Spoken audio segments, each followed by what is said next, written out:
ની શરૂઆત કરીએ તો સમાચાર ગાંધીનગરથી સામે આવ્યા છે। ગણતંત્ર દિવસની પૂર્વ સંધ્યાએ 5 પદ્મ વિભૂષણની જાહેરાત કરવામાં આવી છે।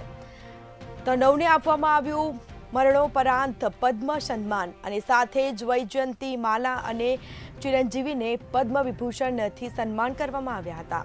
તો બિંદેશ્વરી પાઠકને મરણોપરાંત પદ્મ વિભૂષણથી સન્માનિત કરવામાં આવ્યા હતા। તો પદ્મ સુબ્રમણ્યમને પણ પદ્મ વિભૂષણથી સન્માન કરવામાં આવ્યા હતા।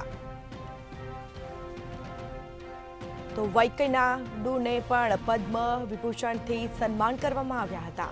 સાથે જ ગણતંત્ર દિવસની પૂર્વ સંધ્યાએ 17 પદ્મભૂષણની જાહેરાત કરવામાં આવી હતી। તો ફાતિમા બીવીને પણ મરણોપરાંત પદ્મભૂષણ સન્માનિત કરવામાં આવ્યા છે।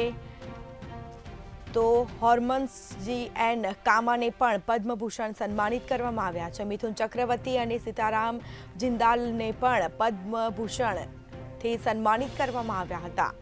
તો ગણતંત્ર દિવસની પૂર્વ સંધ્યાએ 5 પદ્મ વિભૂષણની જાહેરાત કરવામાં આવી હતી, જેમાં 9ને મરણોપરાંત પદ્મ સન્માન આપવામાં આવ્યું છે।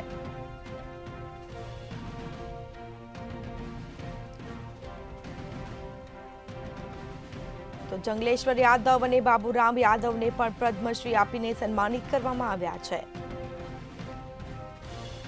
તો ગણતંત્ર દિવસની પૂર્વ સંધ્યાએ 5 જેટલા પદ્મ વિભૂષણની છે તે જાહેરાત કરાઈ છે। 9ને મરણોપરાંત પદ્મ સન્માન આપવામાં આવ્યું છે। વૈજયંતી માલા અને ચિરંજીવીને પદ્મ વિભૂષણનું સન્માનિત કરવામાં આવ્યા છે। તો બિંદેશ્વર પાઠકને મરણોપરાંત પદ્મ વિભૂષણથી સન્માનિત કરાયા છે। પદ્મ સુબ્રમણ્યનને પણ પદ્મ વિભૂષણથી સન્માનિત કરવામાં આવ્યા છે।